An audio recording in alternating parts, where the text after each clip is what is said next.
भगवान सबसे पहले हमारे दिमाग में आया कैसे और क्यों? असल में जब इंसान जानवरों से होश संभाल चुके थे, जो कि आज से लाखों साल पहले की बात है, तब हम इंसान बस इतना जानते थे कि बस खाना खोजना है, खाना है और सिर्फ सो जाना है। इसके अलावा हम और कोई काम नहीं करते थे, क्योंकि हम जानवरों से ही विकसित हुए थे।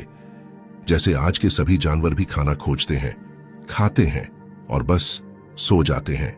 हमारा भी पहले सिर्फ यही काम हुआ करता था, लेकिन जैसे ही हमें आग के बारे में पता चला, तो यहीं से हमारे अस्तित्व में बदलाव आया।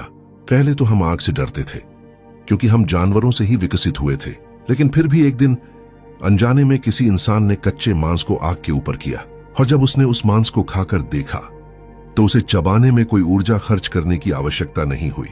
साथ ही उसे खाने में भी स्वादिष्ट लगा, और इसी फायदे की वजह से हमने आग से न डर के उसके पास जाना शुरू कर दिया, जिससे हमने आग को भी नियंत्रित करना सीख लिया। और जो ऊर्जा हजारों सालों से हमारे कच्चे मजबूत खाने को चबाने और पचाने में व्यर्थ जा रही थी, वो ऊर्जा पके खाने में न खर्च होकर खुद ही हमारे दिमाग में इस्तेमाल होने लगी, जिससे अनजाने में सबसे बड़ा फायदा ये हुआ कि हमारे छोटे से दिमाग का विकास होने लगा, क्योंकि उसको पर्याप्त से भी ज्यादा ऊर्जा मिलने लगी, जिससे उसका विकास उसकी हद से ज्यादा होने लगा।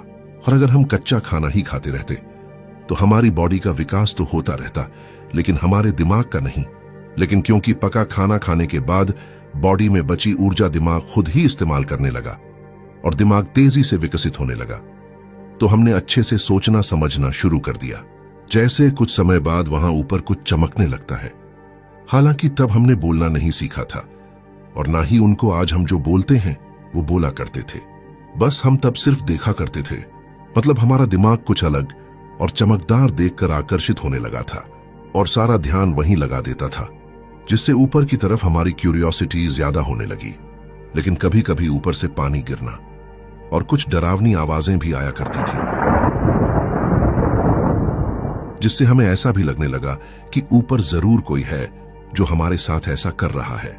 और जैसे जैसे समय बीता, हमारा दिमाग और विकसित हो गया, जिससे हमने चीजों को समझकर उनके लिए अलग अलग आवाजें निकालना शुरू कर दिया, उसी मुंह से जिसका काम सिर्फ खाना पेट तक ले जाना था। असल में सभी चीजों का आविष्कार हमारे दिमाग ने खुद ही किया है। जिस मुंह का काम सिर्फ खाना पेट तक ले जाना था, उसी से हमने आवाज निकालना बनाया, और जिस जीभ का काम सिर्फ स्वाद चखना था, उसी से हमने शब्द बनाना शुरू किया। और समय बीतने के साथ हमने हर चीज के लिए एक अलग शब्द बनाना शुरू कर दिया, यानी कि उनका नाम रखना शुरू कर दिया, ताकि दूसरे को यह पता चल सके कि किस चीज की बात की जा रही है। जैसे ऊपर